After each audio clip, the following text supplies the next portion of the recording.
Yo wakona munhu anoramba zvakamwari kuti munhu aringa runomoyo. Ariko ere mwari? Ariko. Ibera nharo dzichazodziya. Kona zvekwamwari zvazvo hazvina varambe. Vane vanhu vanozoita zvinhu zvavo zvavanoona vari neproblem navo. Vatumwa vaMwari vari Asi Mwari andiwa nemunhu wese. nemunhu wenyangwani nyangwamboko kuti Mwari kana miti iri kutozviketa ndoona kutamba Vanhu vanozotadza kubvumirana pamatedzerero aMwari acho iwayo. Ndobatinoitisana masatanisi anenge achitotomwara Masatanisi chi? vanhu vari antichrist. Saka ini ndakaita antichrist ndati musatanisi. Ovhatanga worship the Lord. Aiwa, Christ haasi Mwari. Christ. Christ ndi Jesus Christ. Saka ini kana sikafarire Jesu ndatu antichrist ndatu musatanisi. Kana Sikabvume theory yaJesu. theory ya Jesu. sikabvumirane nayo. Asi Mwari ndimuda. Avanzi Mwari chii? Aiwa, Mwari is a creator. Akacreata pasi nedenga. Amen, ndizvo. Ndokwanonetsa pane nharo dzese vaMwari vanoti create papa vaMwari havabvumira nezvinobvuma vaMwari. Aiwa, Jesu munhu angoita panike seni newe. Akatumwa naMwari mwanakomana waMwari. Religion totofanira kutobvuma izvozvo. If you want to be religious. If you want to be a Christian, unofanira kubvuma izvozvo. As long as ukangoramba izvozvo. Angari murume. Mwari ndopa zviri kubva. Aiwa, God is a mystery. Sei vachiti Mwari Baba. Mwari Unozi kuti Mukadzi haaverengerwi. Mukadzi haaverengerwi. iye mukadzi akabva pambabvu. Ari mukadzi akabva pambabvu. pana uye utane Benny Bushane zani. Hakuzi kuti haaverengerwe nekuti haana basa. Moza atane Benny Bushane. Vanozota Mwari Baba. Anoza kuti kune kanzvimbo kana Sodom and Gomorrah. Vane makataura mese kahwani ka zvinobva zvatokonfisa vanhu vacho vari kuda wamuri kuda kupa message. Inzwa. Tangidzei bvunzei. Vanhu vanotinamata vachiti Mwari Baba, Mwari Baba. Ndiani akataura kuti Mwari anga ari murume? Handinoziva zvakanzi isusu patakasikwa nemufananidzo wake. Pakatanga kusikwa munhu. Akasikwa munhu wekutanga akatanga kusikwa anga ari murume. In his own image. In his own image. Uyu akazosikwa mukadzi akazosikwa akubva pauri iwewe. Saka zviri pachena kuti anga ari murume. Kana akazosika zvinofambirana nemunhu anga ari. Aiwa, image iyi kai. Mukadzi kuti anokwanisa kunzi image. But asiri yemanje akasikwa manje. Proof yacho manje. Pakuti akasika munhu neimage. Haana kusika nebody. Image. Zviripo. Noti kune mukadzi ari varume. Zvinhu zvinongotaurwa. Aiwa, ndosaka tambotaura isusu kana uchida kunge uri muChristian zvinhu zvese izvozvo unacho unofanira kunge uchipikisana nayo. Pane zviripo kuve muChristian but uchida Saka Mwari anga neimage. unoziva Image yanga iri image yemurume. bhaibheri mai mune mamwe kungoti zvangu ndinongopfuura nepariri sometimes handinyanyoita basa naro sezvinhu zvandisina basa nazvo uri kuona. Saka uri musatanist. Handina basa nazvo kunyanya. Ndine basa Saka nazvo. uri musatanist. Ndosaka nchizviziva.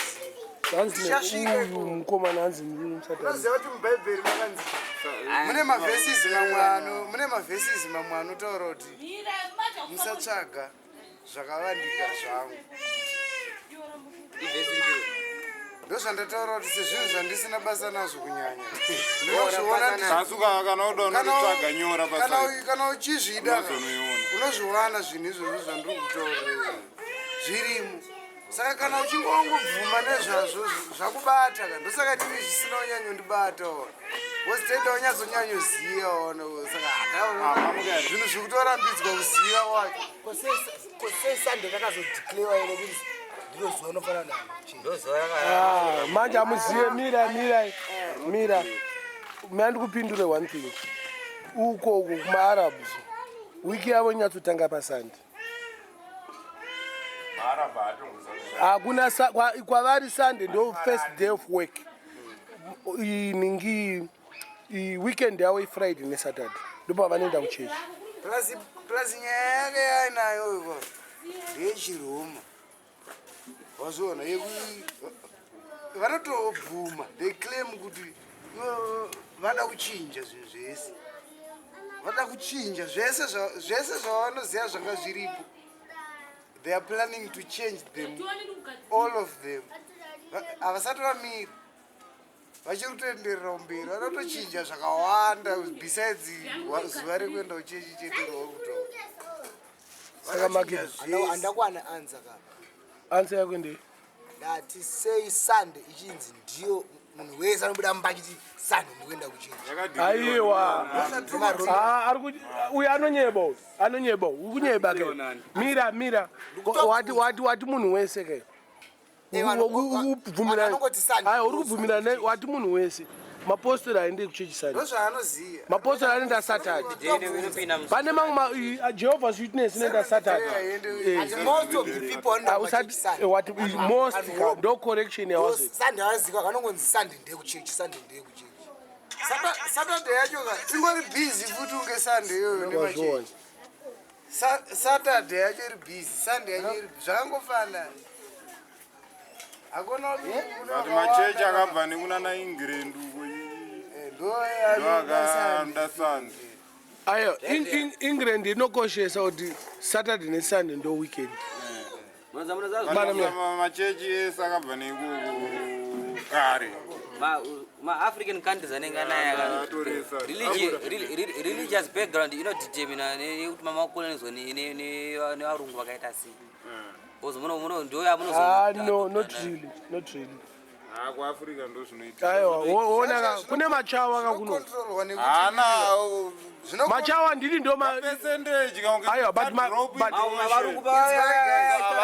they are next to nothing zvinhu muno. zviyazviyaka Vashaya. zvinokontrolwa Famba murodhi kuti upika munhu anoita zvinogona kutomushaya. Unotanga Kusvikira wazoenda kuverenga. kuchechi kwavo. kuti first day rako But zvinhu zvakadominate ndizvo. Christianity chinji kwayo nevanhu vakabva chi Vafanoti wokuenda kumaArabhu kwavo kuregini kwavo. Unogona kutoshaya kana pane chechi kwavo. Saka haisi yekuti vane zvavo zvavanosimbisa kuno kunosimbisa. Saka kuno kuti hatisina. $20 Zvekuti zvedhere kuningirikina zvezvo. hai inini zvangu ka neexperience yangu yandakaita I believe Quran more Kuti Quran kupfuura Bible zvinhu chinhuwani inini ndaingonzwa kuti Quran. Ndakazoitora Quran yabva ndatanga kuverenga. Ndo zvinhu zvacho zviri muBhayibheri. because ndakamboripiwa ka riri straight forward one Ndo zvinhu zvacho. Bible redu rinoviga zvimwe zvinhu inoviga zvimwe Zvacho varimo vese vanhu vari muBhayibheri muQuran. Ana Noah varimo muQuran meme.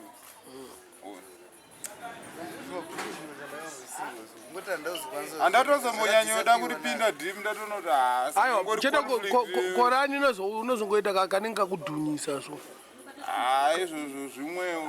skiri iyo manje ndo inonzi pane Ndakaiverenga but uri kuona kuti chii zvoshuwa iwo munhu haungasiye munhu achishora zvinhu zvaunobhiliva unozviziva. Aiwa unofanira kukondemwa chete kuti zvasabvumirwa kuita zvinhu izvozvo. but Satan anambonyanyoipa zvake hatiziye shamwari kasi kwandiri nandimuzive kuti akastenderani ndinoita ini zvandongonzwa ndonzwa nemuChristian achingomubhena apa vanotaura do not judge vachingobhena mumwe munhu but inini nemaziviro andomuita ipapavo manje ka munhu asingoribo saka muchizoona isusu tisinganyanyoda kupinda tibisi because anomixa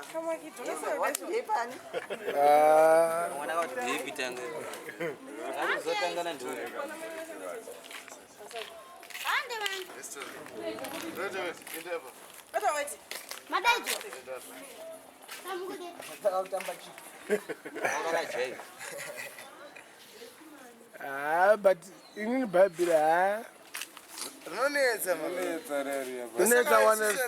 Zvafana kuti Ndakuregera kutaura nezvaro. zvafana kuti x plus x 2x zvichienda kupi zvirevei zvinhu zviri wrong izvona andosvika pakurara asina kupinda kana musuwo yechechi zvine zvazvinoreva vakawanda x plus x zviri kureva mavariables zvichireve chii mavariables zvichireva kana possibly kana kuti in respect to aiwa nyora kuti x akamirira john x equals to john zvinogona kureva kuti zvakamirira mamale counterparts zvakamira mamale counterparts kuti zvinomeka sense at the same time x plus x zvinomeka sense because mavariables the moment tetaona kuti murume nemukadzi nawo waito hatati maybe ari kurepresenta mukadzi wakamboita zvemachromosomes zvemafemale fertilization zvokunzi hanzi x kudzidzisana manufacturing manufacturing pane paine composition saka pacomposition pane mamaterials nemavariables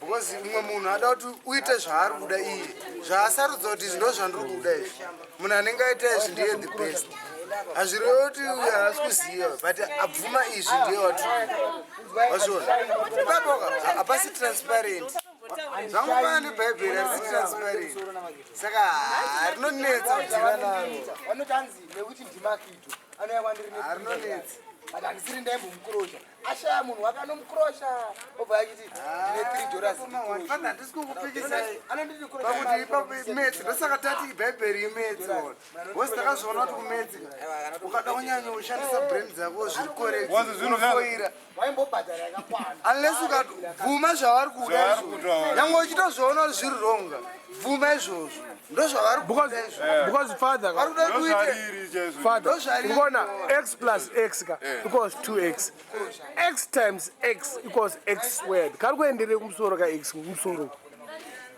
inde akazoita kadiki kanoenda kumusoro because kari kurepresenta kuti haasi 2 zvaproduct it's not a sum saka being a product is a bigger thing.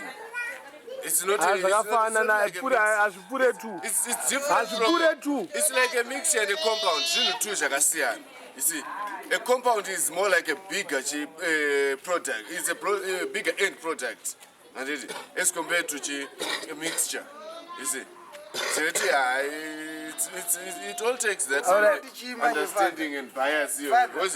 munoziva here mimi kuti bhaibheri dai rakangouya bhaibheri pasina chikoro hapana munhu aimbofa akaritambira but vakatoona kuti tikasvika neiri laini richeteka hatiwina bheta vanhu vativaisire futi magwasha the same people ivavo varidzi vebhaibheri ivavo ndo varidzi vemagwazha yavo futi waona saka ndezvavo zvese musanyanyovarayirwa pani pamo ndezvavo zvese zvinhu isetup yevanhu ivavo saka musavhiringidzwa nemax times x chingori chimbavha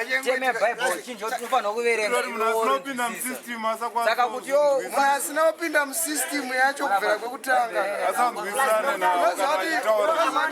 system yacho inoita sei hanzi ninga anonamatira munhu kuti apore nekuti mwana wamwari kwari kunamatirwa wacho asi mwana wamwari here unzwe system maplanirwa yake yakaplanwa kubvira uchizvarwa iwe kuitira kuti usaziye chokwadi aonekwa kunzi tikasiya vanhu ava vachikura vachiziva zvavari kuziya ameki dambobvunza mukomana uyu taitaura nyaya yecompound nemixture right water 50 liters of water and 50 liters of oil chii chakawanda handi wati imwe compound imwe mix chii chakawanda handi wati x squared yakawanda kupfuura 2x and capacity zvakaenzana because liters 50 aiwa but iwo wati pane imwe compound kapane mixture compound ari kuti zvatu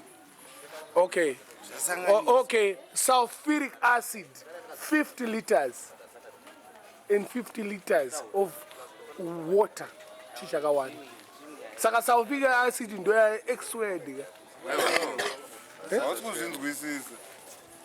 Sulfuric acid and water ndo zvinoburitsa that squared chinwani. chamixwa Wazvinzwisisa? Makido chimbopindura iwo zvakafanana nekuti dynamos inenge ine maplane zvobva zvasanganiswa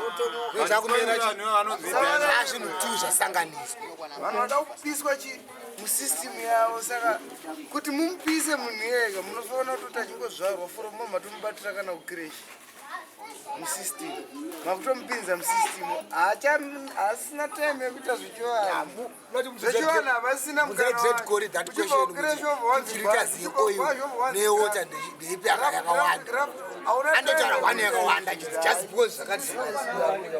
zvinhu zvauri kudiwa musaziva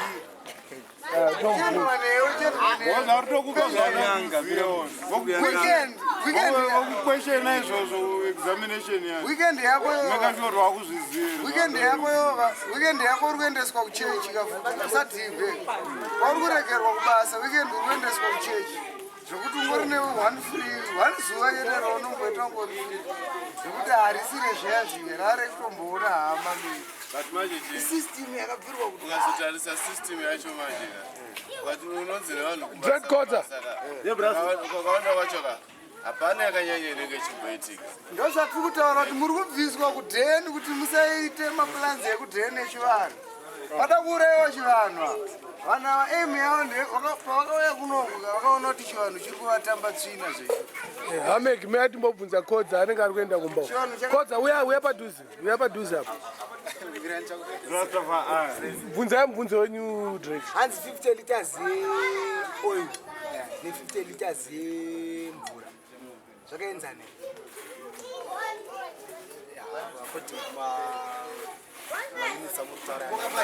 maliters ese akaenzana asi pane weight yeoil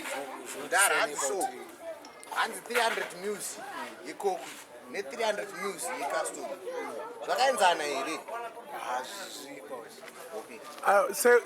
wakutaura zveweight ka chimbotitaurire zveweight wezi ukasanganisa mvura neoil hazvimbomixa kahwani zvinotoseparate oil unenge uchiona ega mvura uchiona ega saka ipapo manje ndo pane difference yeweight yacho asi kana tazvingozvimezva ngoisa mucontainer nemucontainer ari mumwe maliters vaya zvinongozara zvakafanana wati weight ka iwo ayo mira iwe rasta wati oil ndiyo inorema right wati oil inorema kupfuura water ka bata kastori zvawaita zvaizvo tipe bhodhoro redu chama chemicals nemamixtures zvine maweights akasiyana neni ka zvakatosiyana hauna kuita physics kana biology ndakaita zvakatosiyana imboita zvawaita ioiri imvura aiwa drink nebhiya necastor ma300 mils ese ma300 mils ese macontainer saka mutoa tikabvisa content room necontent room tikaisa mumwe manhingirikini imwe norima kudarika imwe nezvichienderana nekuti yakagadzirwa nei right kutombotora nhingirikini 50 kg yecement toisapo wozvakafanana neinonzi mercury wakamboiona inonzi mercury inonzi mercury haisi solid handiti but ukaitakura so ukaisa chimwe chinhu unoita gomo asi inenge iri 50 kg but pavolume unokonotadza kuenda nayo kumwe munhu aneka 50 kg kegodha samwesa mhomwa But volume is no occupier, man. You have to see. no volume but weight one saka taura not weight one hapana nhare saka panoti chemical kana kuti ningiri chinorema darika hapana zvinhu hazvireme zvakafanana measurements manje emacontainer wanzwisisa aiwa but zvinhu hazvireme zvakafanana zvoti ukazvisanganisa zvakafanana kutotora tu zvinhu zvakada kudaro wozvisanganisa woisa pascale ukanonodzokera unozviseparata nhingirikini ukaidambara nepakati inenge isiri correct ayo iwewe ndofana kutoti Yo, what- uchaaachu plus yasachu ngava mayambobvunza dread codes iyo wati iweight inosiyana drum weight isame drum yeweight isame neoil zvisame saka mvura yawakaendesa uku weight yacho iri less than neoil ukazvichinjanisa madhiramu ayo madrum zviri same kana ari mameasurements ede 300 zvongoramba zviri papo ndonyaya yacho atoda yo but kero zvinosiyana gawa kana pari paskero pasikero chete zvakutosiyana zvakutosiyana saka ngoti dhiramu rakazara mvura nedhiramu rakazara oil moisa paskero iri rega muri modzorera moisa remvura muri rega iyo unoziva kuti oil rinorema mvura omvura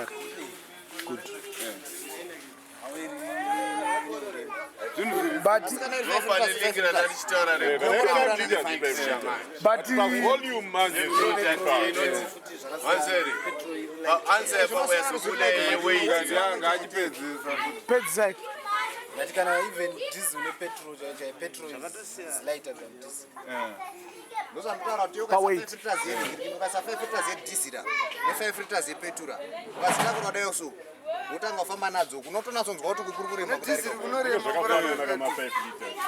nzwanzwe mudharamvura weight kuda weight sakutaura kutakura unoisa paskero kana ngodira maoko mako adira chaiwo kudira 5 liters yedhiziri rinogona kuerera 5 liters yepetura nditi wopa watakura 5 liters yedhiziri wotakura 5 liters yepetura pane chinorema kudarika chimwe here ndozvirutaurwa zvacho weight yacho kutara weight unomoisa paskero atisara volume unomezha ningirini weight yecontainer tadzoka pamadrinks edu atachitaura ya kuti tobva tatora castoro tobva taisa mbhodhoro redrink reri kasitoro necheri manje hatisati akuzori chiri kurema mvura chimwe chii drink inorema kudarika doro hatisi kuzviziva unoziva seyo watichi pamwe container ndoiri kurema tikutaura thickness wacho drink rorema mvura doro thickness yedrink nethickness yedoro akasiyana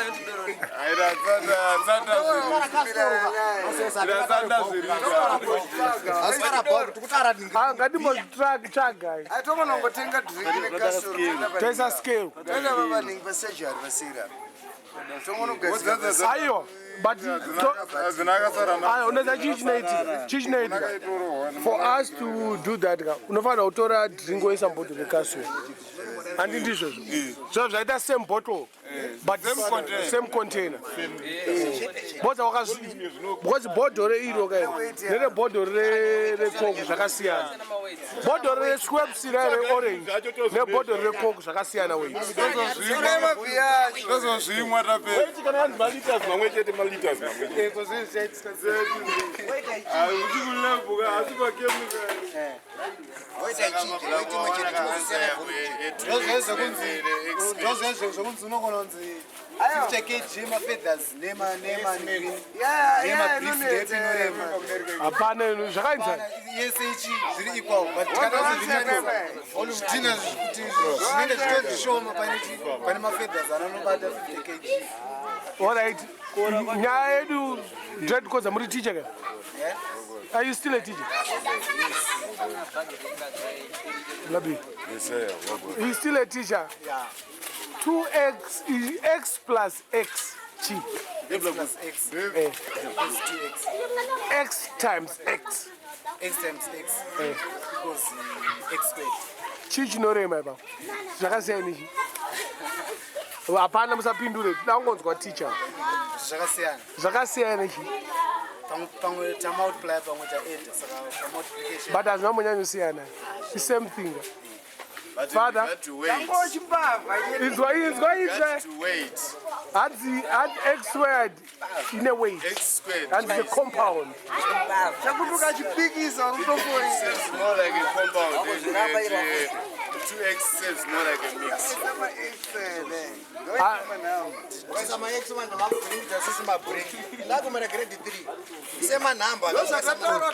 yo urikuisire x ukuisire x wadingoisa 1 plus 1 ndibataziva kuti pane zvinhu zvinoiti zvimwe zvinhu zvinotaurwa zvisiri izvi aiwa uri kuona ini noona even wakati pane weight uona zvandinozvirambira inini ka because 2 plus 2 kana 1 plus 1 1 times 1 1. saka ndepi neweight nyaya iri simple guys. ipapo 1 inosara ine weight. but aiwa multiply i-compound you said it's a compound yapo azoitsvaga nekuseri kusianza kwacho manje. handidi yamba ita x squared yaita weight ka yaita compound X times X squared. 1 times 1. Why? why Why not 1 squared? why not 1 squared 1 is coming as an integer, it's a whole number. Saka x manje ari kuya ari anenge ari anowanzoya pasubstitution. Kana takaisa x kazhinji we are going to substitute x neimwe number. why can't you just put that number zvongopera noziyafana nindagara ndakagumbuka nchizvoona kuti adingwese ari manhamba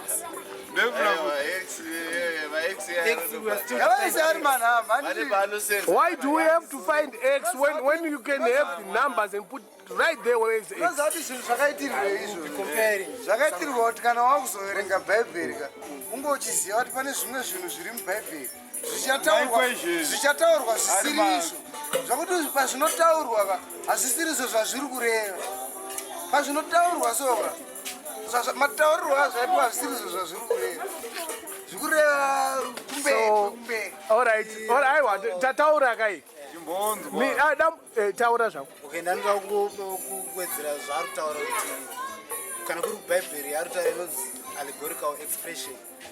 What? Allegorical expression, which means things will have a deeper meaning than what is apparent.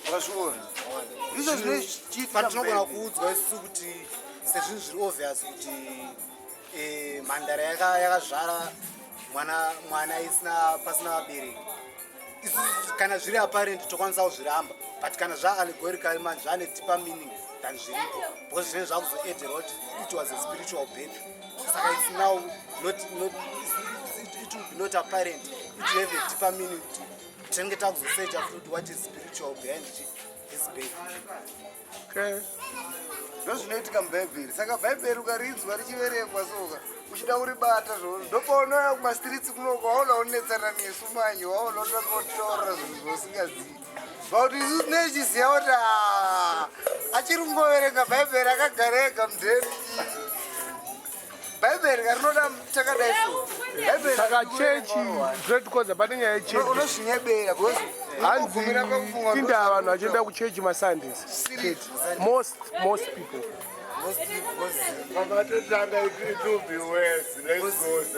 Churches are reported today. They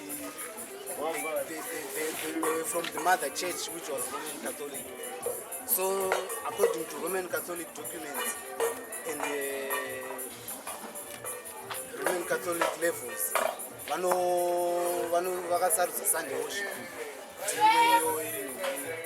Yavano worshipa because chavakazviitira Catholic Christianity was mixed with paganism because they wanted all the people of Western Europe kuti vaaccept Christianity, but those people were pagans, they were sun worshippers. Saka for them to accept Christianity vaifana kunge pasina madifferences aripo kuti zvisavaremere kuzvitambira. Saka Catholic Christianity yakacounter 7th day, which was Sabbath, Saturday. Ichisa Sunday. Tidedze mamwe ma-worshippers angagara ari ma-Sunday worshippers, ma-Sunday worshippers kuti ajoine Christianity. saka kunamata Saturday hapana chakaipa. I think hapana chakaipa because ivo chavakazviitira mapagans aya kuti akwanise kunzwisisa kuti vauyewo kuChristianity vaifana kunge paine something similar nezvavari kuita. Saka vakabva vangosarudza day iroro. 7th day handizvonzi the 7th day ndiyo inofanirwa kunamatwa because ndiyo yakariskwa namwari. Saka inda vachizonamata the first day Sunday is the first day. They wanted to go other. Saka vari wrong futhi ngapha. I don't know because working day ka. now according to God. Working day ka ifanirwa ngechiitwa zvese. Vauye kuti vaaccept Christianity. Saka maArab ari correct ka. Maarab anoti vanonamata on the last day Saturday. Sunday ndo first day yavo yekubasa. Because according to 7th day that Sunday worshiping, they call it opposition to the Bible.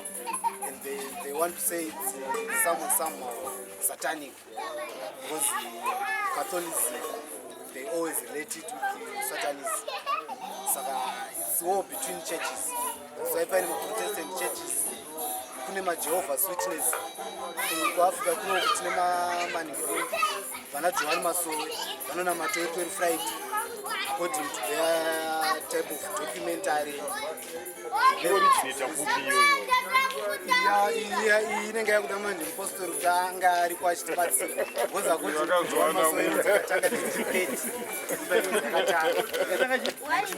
vakasvikirwa johani wekutanga nemweya mutsviri vakasvikira munhu muna 1930 zvakanga zvakasvikirwa pari papiri riri rechivanhu zvisiri zvechechi saka wacho aisvikirwa uyo akabva azotanga kusvikirwa nemweya wanto wajohani bva ipapo mani kwakatanga kuti achipostori vakuteerera vanoti murayiro wamozisi saka vachisiende nechimbo dzedzi vamwe vachiti vari kufolowa mozisi namamwe maprofets akatanga ana johani.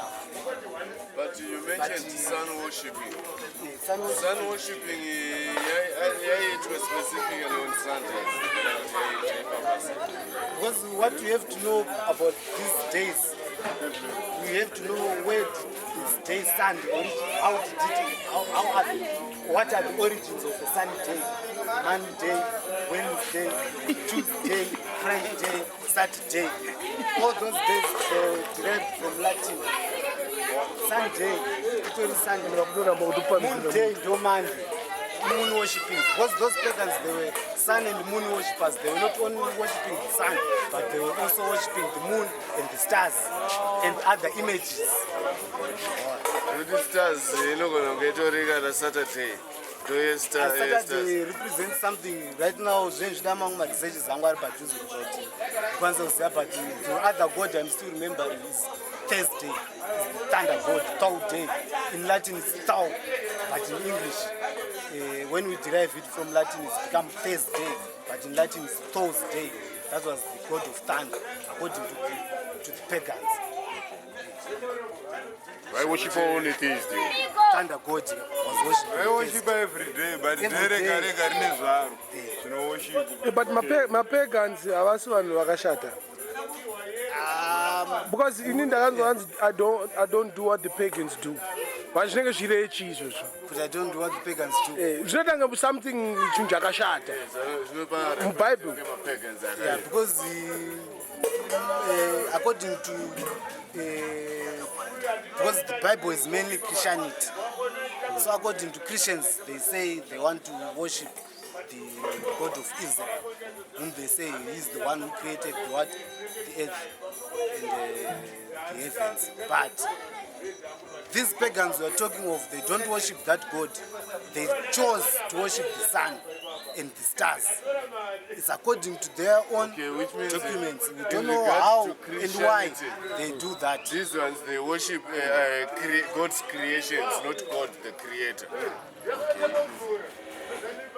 So my pagans, how did I say? They are worshiping images instead of their known God. Because we want to call him their known God because we don't have any image of him. We can say they choose to worship the God's creation, not God the creator. You see? Zvinhu zvavanoona vari kuramba mata mwari wasina kuona zuva vanoriona everyday mwedzi vanoona mastars vanoaona tanda vanoinzwa zvichidaro ndonge zviri zvenini hangu even the months of the year, January, February, they are all derived from Latin. January was Janus. Was it Janus. He was a god of something. Should be a rain god. Should be a rain god, Janus, if I'm not mistaken. Yeah. And the god which I'm still representing, which I'm still knowing about, representing something is the god of war, March. March is the god of war. When they wanted to fight, they always want to fight wars, especially in March, because their god would be mostly active in March. June is the god of fertility. Junos. He was a goddess, in fact. It's not a god, it's a goddess. Saka vanhu vanokangana vanhu.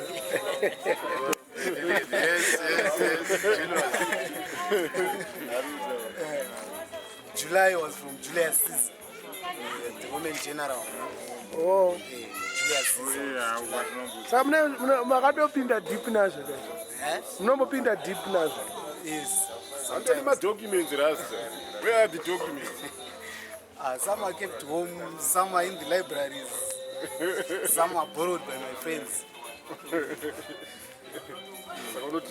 Challenge one day. But Rasta kai, imi makamboita Rasta chaiyo. Makabuda muti Rasta kana you still believe? Especially in Chirasta changu inini, it's not about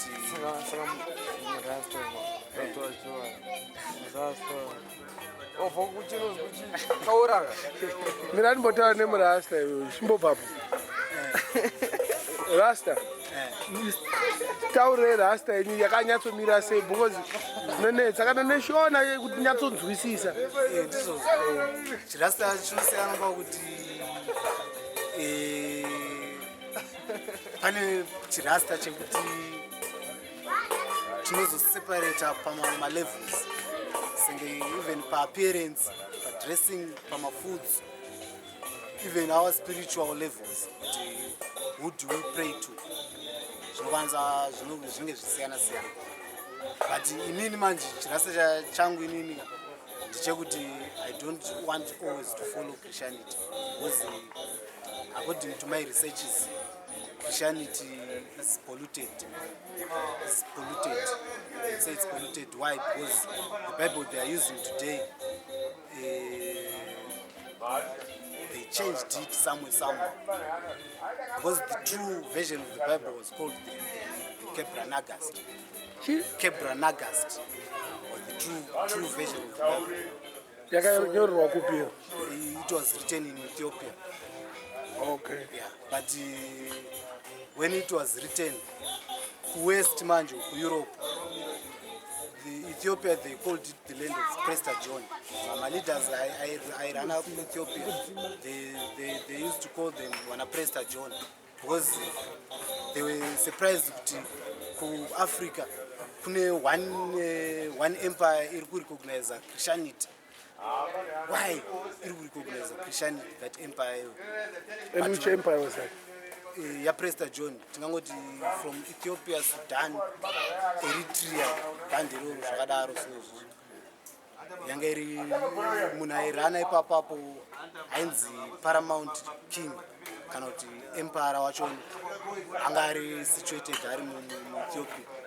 Wangwachone, Vano claim a lineage from Solomon and Shep, but Manjum, Bible, Manjum, Kebra Nagast, that story is different. Manuel Regatum Christian Bible, Emmanuel Regatum Kebra Nagast, there's a difference. What's the difference, according to you? The difference maybe in short. According to your research, in short, in short, it's about this lineage of David and Solomon, because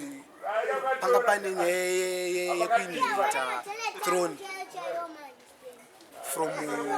from David and the other lineage, especially the great ancestor from that lineage was Abraham. Sakapaku inherited this throne in Christian Bible, wanoti Rehoboam, Diakazupindira Solomon. But according to the Kebra Nagast, Menelik, Diaga inherited Solomon. And the Ark of the Covenant of God, Yakabya chinjwa na Mwari chiendeswa ku Ethiopia because wana Solomon na baba wake David, according to God's eye, they were unclean. Why? Because David shedded blood. Solomon akazinga akuita paganism. Saka because he married many wives, saka akazoguma kunga paganism. Akuworshipa according to zvinhu zvaitwa nevakadzi vake zvezvi. Right. Saka God vakabva vachinja Ark of Covenant yavo. ark of covenant covenant tikangoti promise yavo yaigara ine mirayiro yakapiwa mozisi ikanzi this ark yakufanira kuchinjwa ichienda kuethiopia kuna Menelik ndiye ane mablessings of Israel aya ainzi your sons will be men like multitudes. Saka throne yakabva yachinjwa saka lineage yeRastafari manje inotera ipapo kubva naMenelik zvichibva zvaenda kunana Menelik 1 Menelik 2 tobva tazoenda kunana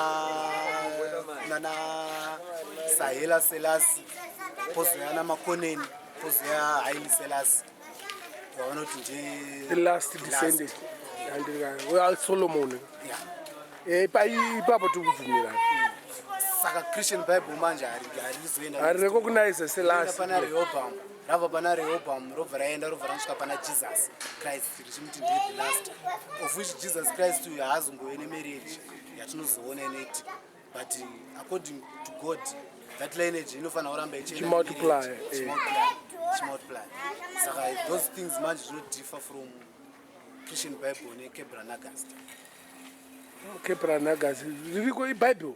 It's sort of and it's my scriptures. Yeah, it's like tingangoti my scriptures my teachings. Tingangoti it's history of the kings and patriarchs. It was not to be what do you call it? To be a holy book. It's not it was not supposed to be a holy book like what they are calling the Bible today. Right. It was just history. It's what happened before. Saka king kuti akwanise kutonga empire yake aifanira kugara ine malaws wayo aine mahistory mamwe makings kuti vaikonga sei kumashure saka zvainyorwa zvese muKebra Nagast. Saka Kebra Nagast rakazonotorwa nema-European kings nemapope kuti vakwanise kurula kuEurope ndopa vakabva saka in the reign of King James ndopa rakachinjwa ndiye kani arasiri ari kusaidi kunoku ane rasta in the reign of King James ndopa paakachinja Kebra Nagast akunyora zvavakazonyora today zvikunyorwa izvi kuti saka apa Kebra Nagast inowanikwa ku Kebra Nagast ibhuku rekuti rinonzi Run August Kebra Kebra Nagast okay Nugust Nagast okay Nagast Kebra Nagast ibhuku rine history yeRastafari ma-teachings yeRastafari saka vanhu vanofanira kutsvaga bhuku iri vanyatso according to history yoyo manje that book was captured harisi kubvumirwa kupublishizwa the majority of the nations hakuna bhuku iri riripo kuBritish royalty ndokwariri because in the time of King James ndiye akaricapture saka rinofanira kuti riwanikwe saka tikutorida tofanira tonotora tikutorida saka toita sei kuti tinowana bhuku holy war tofanira kuriwana saka pamwe bhuku iwani kai it's obvious it's one kana anga rine mamwe copies they were destroyed or they were captured together and mapostori information yese ringopaswa mapostori aya tangirewo futi vanoclaima kuti tsvimbo yaJohani futi ina yakatorwa time yaQueen Elizabeth akaidzosa saka Queen akatora futi tsvimbo haana kutora hanzi yakatora Kebra Nagast vakariviri Kebra Nagast rine mapieces chete anozikanwa urikuona patsvimbo iyayo vaifunga kuti zvinoitwa shasha pane tsvimbo iyayo zvinongoitika nyange uriwo unayo tsvimbo iyayo saka vakanoona kuti kana varivo vanayo haina zvainokwanisa kuita pavaidzosa ndopakazotanga katimu dzimwe dziri tsvimbo ndo yaMozisi yekupatsanura rwizi saka vafunga kuti vachazviita kakwiniwo kuti kakada kuti jairira saka ine maposta angapi manje iyo inonzi ndeye kwaMarange yakadzokera kwaMarange kubocho iri muna muzimbabwe kudzoka kwayo zvangu yakadzoka yakadzoka nemamirirwo yakaitwa kusangano iroro yakadzoka nemunana tsvimbo iyoyo haya inogona kunge yakadzoka yakadzoka ndo yanga yakushandisawambona pavanoita musangano vana vacho ndo yavanga vanayo 100,000 katari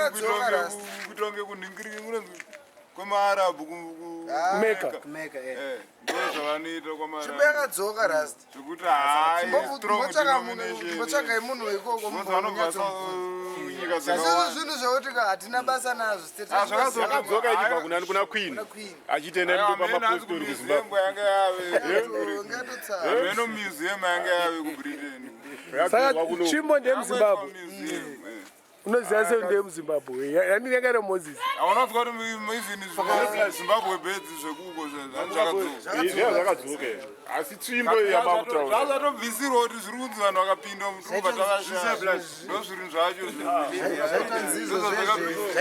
patsvimbo apa pairi kunzi iri kwamarange yakadzoka sei yakadzorwa negovernment akanze nemdo during the 90s yakanzi ngayadzoserwa kuzimbabwe ngayadzorwa kunoku ngayatambirwa nenational museums and monuments aiwa tsvimbo yanga yatorwa nemangirikins vaitora muno miri vachitorerani mapostanga tara kuti tsvimbo iyi yakazosvika muno musei ichibva kwayakandorova mvura yakarova mvura kupi yajohani tsvimbo yajohani johani airepresenta moses saka aive aineaita munana ainayo netsvimbo yake saka varungu vanga vakutya tsvimbo manje vabva vati tsara tsvimbo vabva vanoishafa vaita maezi iri museum kubritain ichito nekahistiri kacho kemunana kahistiri kacho kana kakatsvaga unokawanda because macolonizers their main nzvimbo dzekuti vakazoti mabhenga you mustn't go with the stick because you can grab the bugs avatoziva kuti kune tsvimbo dzemhangamhanga pacolonization vanoshandisa 3 main weapons hatingangoti you can classify them as weapons. One economical weapon, right. 2 religious weapon, 3 military weapon, military strength. Saka kana vachida unokonga munhu vanotanga vaona economy yenyu kuti yakamira sei, religious strength yenyu yakamira sei, nemilitary strength yenyu kuti yakamira sei. Saka pavaiona manje kuti no, these people religious yavo yavarumhanya nayo itori true. Saka if they pray to the truth, we cannot conquer them. So the best thing is to change them religiously. Saka vaifana kutoona kutoti chivanhu chaitwa munomu chisina founder ichi, because chedu ichi hachina founder. Mareligions ese ane mafounders. Chedu unongozvarwa chitorimo, hautomboziva kuti akatanga ndeupi, unotanga kutongoziva kuti tinopira kuna sekuru zvikwidza ikoko kuna musikana. Hazvina basa, hazvainge zvine basa nekunyorwa. Zvinhu zvaitoitwa spiritually pachezvedu, imba neimba yaitogara kuchizikanwa kuti kune svikira. Saka zvanzina basa nekunyorwa pasi.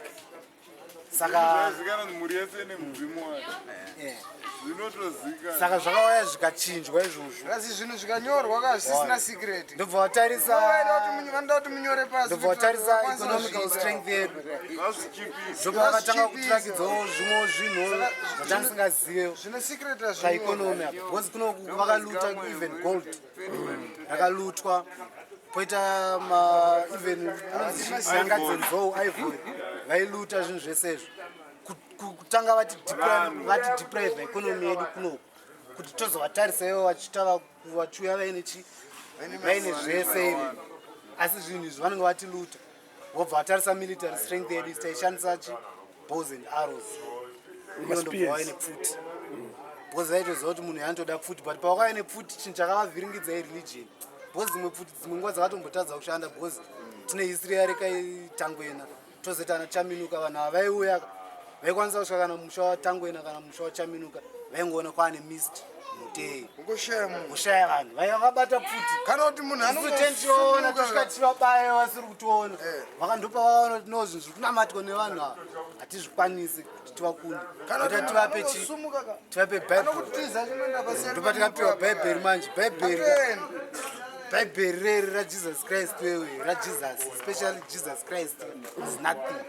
It's just an imagination yekuti sveta simba redu kuti tisanamate kutruth yedu yataita sei yataita That's an imagination. what is real. That's why there's plenty of Taliban. They say they've got their own Christmas thing, see? They kill in the name of Jesus. Nyaya Religion. Saka mati Bible arina basa.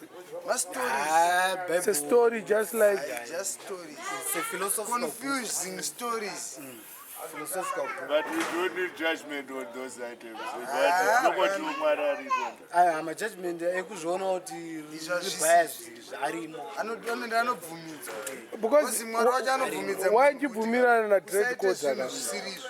panga pasina Bible taita sei vanhu vaibile we know even there yakauya Missionaries. mamissionaries ine southern Africa region ine yakacolonizwa 1890 especially panana Zimbabwe pana ndopakauya pioneer government kumashure uko vana David Livingstone ndopavakatanga kuuya saka before because kuma 1890s yanga iri 19th century saka from the 1st century up to tazosvika pa 19th century pakazoya Livingstone kuno ma100 yezesa yatakadarika mangani tisingazivi bhaibheri mwari akamirirei kuti Livingstone auye kuzotora azoya kuzoluta kuno because Livingstone angasingori missionary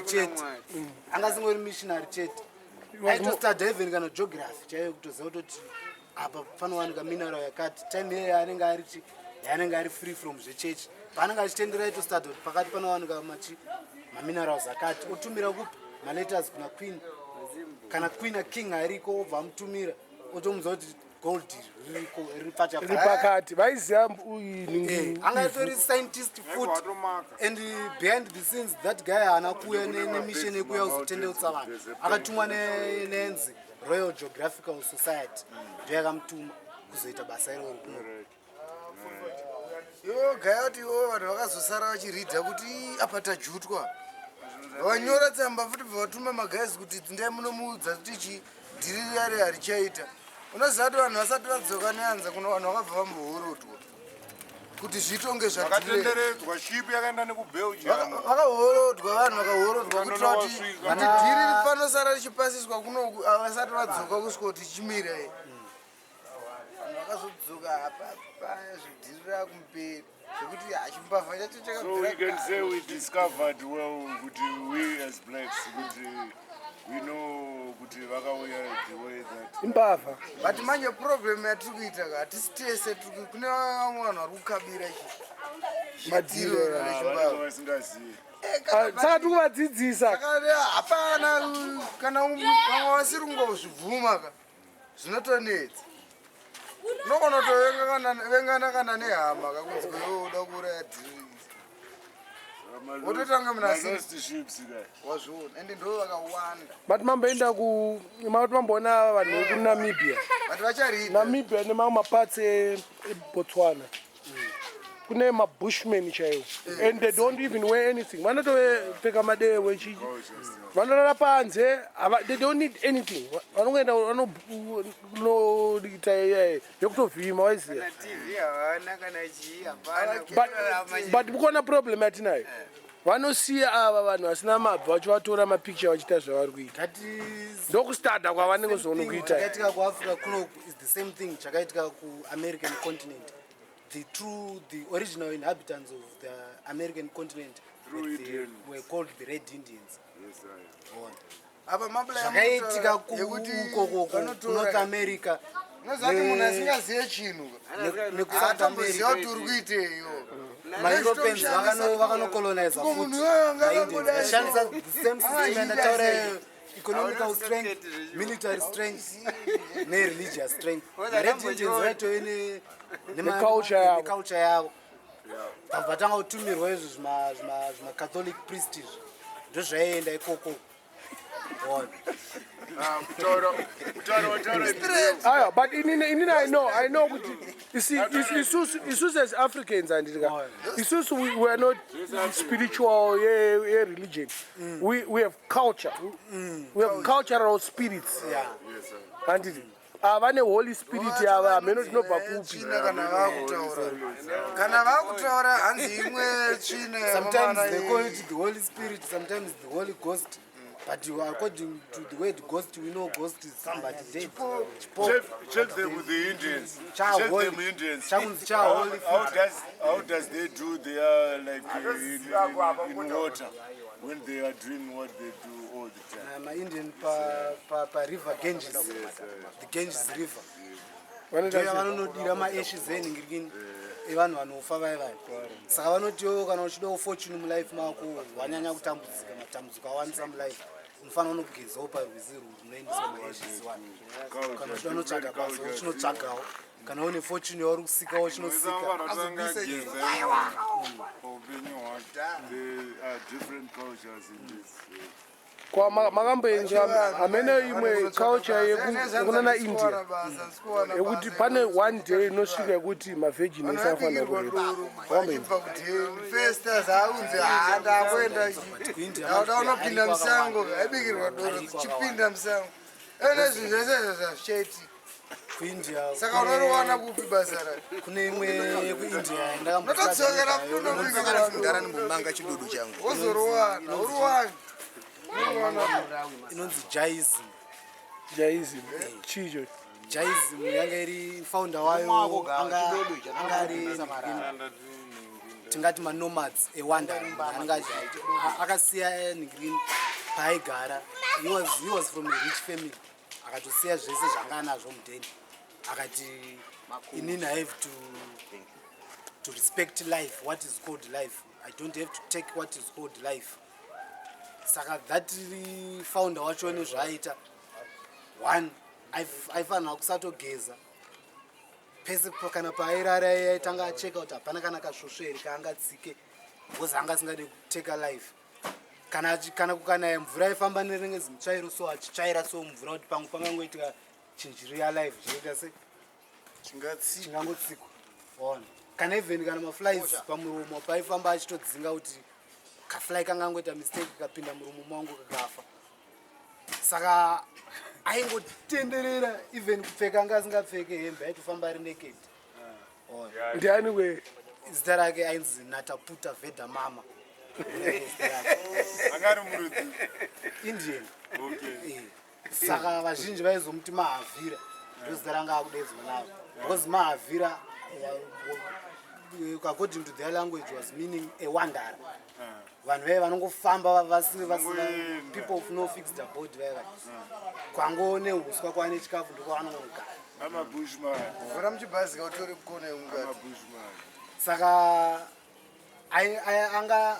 aiti kwese kwafamba vana vaimutera vachimuseka akakuwara kana inda chaiye ikamufamba apapo anga asingabvise inda yaitongomuruma zvairipo anga asingatombobvisa zvese izvo kana chii ndebvu anga asingabvise bvudzi anga asingabvise ndo zvakazotaura vazhinji but iye aitoti ndokuti mwecho vanhu mweyachina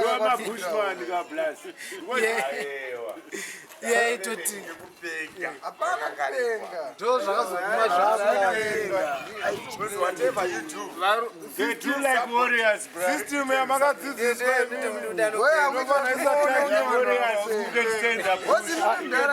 vaipfekwa nhembe vakatoponeswa kudhara Iwewe vakaenda kuchikoro chamunofanira kuziya vatomunhu wave mimi vakatokuona imi pane munopinda mapsychologist Mamusambokanwa kakasoro kamunako. mire munzi according kuna psychologist anonzi Sigmund Freud anotaura kuti being religious is madness. Even those vari kutoti Jesu madness zvakangosiyana type of madness yacho yakasiyana. Vanopenga akachena akapfeka sutu achitobuda mudheni. Ayo, but ndani munhu akati mumwe munhu anopenga. Kudhara ndidhokta akauya. Doctor was a neurologist. I studied mind. yevanhu but munhu anenge achizviita zvaari kuita ka aiyo but ona kakudhara ka munhu aizviitira zvaari kuita anogona kubva kuno kusvika kumurehwa achikwanja achiita yaari kuita obvanza anopenga zvava zvakuenderana nekutiwo kana wava kutiwo wakapfugama uri kunamata uchiranzi zvinhu zvangu zvinobva ipapapa kana kuti ndoda kuzoita upenyu husingaperi zvezvitauro zvezvi ndozvezvizonzi madness because no one knows what comes after death. Hapana munhu akambofa akadzoka akatotaura vanhu kuti izvi ndakazofa tazodai ende hapana munhu akambogona kumutsa munhu aita sei afa. Ko makandiwa kutaura kuti ada kumutsa vanhu vakafa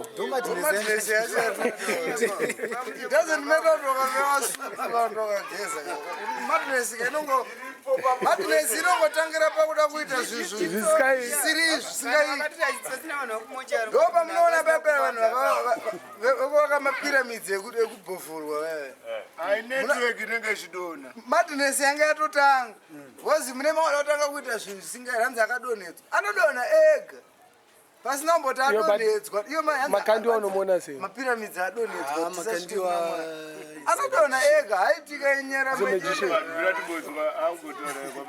magician, that guy. The magician, not with its spiritual what he's doing, it's magic. When we go into magic, magic unongoshandisa mamwe recipes mamwe atinganzwisisi vanhu okuti isitokwanisa kuenda kwamakandiyo isisi panapa nje but akasvika akaita zvake zvezvo kuti kana kuti pepe unogona kungodonha handizi obva wangove kana kuti unconscious paunozomuka pepe manje zvaanenge aita newe nezvinenge zvaitika pepe manje iwe unongosina power rekuzvidefenda but kana uchikwanisa kuzvidefenda you cannot be surprised kuti imomo wacho unogona kunotadza kuti toti kuchechere kana kuti ndekwemani it's a money making institution zvinouya kubva papo because one thing I have to tell you my brother ndakambomixana neumwe because inini pandandiri kutheological college kwaitichwa nemapastor nemareverend pane maconversions aizoitwa emapastor ese muzimbabwe munomu asangana nemamwe mapastors einternational saka principal wedu isusu was a pastor futi areverend kunana methodist aitaura history yake achiti akakura kuti azove pastor anga ari munhu aifarira zvechechi izvi zvebhaibheri nei handiti saka aitaura achiti mufundisi wake waifamba naye ainge ari pawheelchair saka zvaifamba ari pawheelchair akanhingirikina akazomufundisi vachinjwa vakumbondisenzera vari kusouth africa samukomana anga ari muyouth aifamba nawo zvakatomurwadza akati mufundisi vaita se vakuenda kusouth africa vaita minana ese kunamatira vanhu vachidonha iyoyo vachiita sei ndobva azongoitawo zvechikoro izvi ndobva angoendawo after 5 years vaenda vaiva ndobva ari musouth africa one day achitofambawo zvake ndobva asangana nawo pasta vaiva vasiri pawheelchair vachitofamba akatofara akatoti pasta chichichichi mtimi makutofamba musisiri pawheelchair pasta vaiva vakabva vangochinja face vakati shamwari handisi pasta haundizivi siyana neni ndobva angoshama nazvo ndobva angozodzokawo zvake kunoko ndobva azonzonzi pasta vai vanga vakaenda kusouth africa vakazodzoka iye ndobva ashamisa kuti but zvavakandiita kusouth africa zvezvi dambonyatsonoona ndonyatsovabvunza kuti but south takaita se takasangana tese pavakadzoka ndozvaakazonotarisa akachida kutozonobvunza ndobva atosvika vatori pawheelchair vakunoko that same pasta manje chimira unzi that same pasta wandiri kutaura nezvakanga ari principal madhezi akaraidza makandiwa vakasangana vese nana makandiwa mapastors ese saka coincidentally vanga vari musame room saka vaitobvunzawo sareverend vanodzidzisawo mafilosofi vachinatsoshaya kuti kupauri umuwedu riri papi yetu isi tese bhaibheri we study the bible uyu rake ndezvekunamata here paingotaurawo asi anga asingamuzive makandiwa time yedu asi makandiwa dzanzitori mubva angotaurawo kuti boys koyo arinzi makandiwa uyu munombomuonawo seikoyo zviko zviri kumboitika pamufesi weyo anzi makandiwa anga arimo akangosumuka bva achinja fesi songe shumba bva adedzero shamwari kana mashaya dzimwe nyaya yemunomuka chinjai nyaya siyanai nezvinhu zvangu hanzi bva atobuda murume yanga variwo hanzi akangoti siyanai nezvinhu zvangu then one mumwe munhu aisenza nemakandiwa handi kwamakandiwa kunoitwa zvemabhini emari zvezvizvi vachita seise akanzi namakandiwa oendesa mari kudheni inongotorwa muzvimabhini zvezvebva yangonzi matraki yobva yanzi kudheni saka pane rumu bvatopiwa makii bvatosvitsa mari padheni mari ka munhu wese unongoiziva kuti iri mubhini here kumana ndikangodeyo chiroko ndavanenda nematragira ndogonakuda sei aichatakurika ainoteswa mumabhini aisendobva atichi ndobva ati hainiregenitese atobuda panze abva ati haregenitese bhozi pasta vakamutibvaisa mari ndiri kuteera mai manje handiti iye ndobva zvamubata mazviti mari yakumana ndakutoseya mabhini aya mamwana ndogonongombotorondinenge naka $5 muhomwe zviri nani vati haregenitidzokere ndingoita sei ndongonotogaga achinovhura dhorere bvatona pasta vatori bhizi vakutoverenga mari yavo kubva shama ati pasta vandasiyeko vachiti vari kuuya mai manje kuzoverenga vari kuteera kuchii vatomhanya wagedhi achida notarisa kuti kumotikari vafonera 1 munhu wanga asiya kwekwe iyo pasta avofa vari kupi vanza titori navo kunoku vatogadzira kupinda motikari vada kutoyachi kudheni apa ari kuona kuti umba vari kutoverenga kuti mari saka minana yamakandiwa I don't think it's from God akatadza kana kuona mwana uyo akafira pake paipa aina matira kushow paipa zvese izvozvo kana achiragidzwa naMwari ndo mwana akatsvagwa nenyika yese asi akaonekwa paside pake iyi pacho paangotaura kuti mamiracles anowanda but these miracles hatizivi kuti zvinofana akazika emi isusu hatifanira kunyanyoshamisika guys takasiya tapromiswa kunzi mwanakomana wamwari achadzoka kana tadzoka kubhaibheri racho iro racho ravanoti vanofamba naro zvikasiya zvataurwa futi unzi muchasara muchivaona vanhu ivava kusvikira adzoka dai vanhu ivava vanga variko nesimba ravo zveshuwaka anga asina kana nidhi yekuti adzoke achadzokerei hapana varipo ivava vaingoita kerofa vongotakura tese tobva taenda ungosarudza kuti uyu nauyu avahani avapindeya ivavavo pasina kudzoka aidzokerei jesu anonzi anodzoka aizodzokerei izvo zvinhu zvayo zvaachada kuzodzokera zvaakutofanira ko magaya pane muiwani futi chete chiri kuitika mazuvaanoambira upi magaya kuitika mazuvaangoenda unotirwa right pandozara patorineto nejawera matimonzwa zviri kuitika chii chiri kuitika rasa rasa chii chiri kuitika zviri kuitika zvacho zviri kuitika mazuva ndezvekuti pane iyo recipe yemamiracles iripo especially kuna naghana nenigeria makandiwa akamutarisa iyo paakaita power and makandiwa was even quoted one day achitotaura achitoti inini munhu andokwanisa kutopfugamira nemanezi angu ndiprince Boateng. Boateng ndiye anotomutora anga achitoti is like a god kwandiri. Why? Because that guy manje Boateng is from Ghana.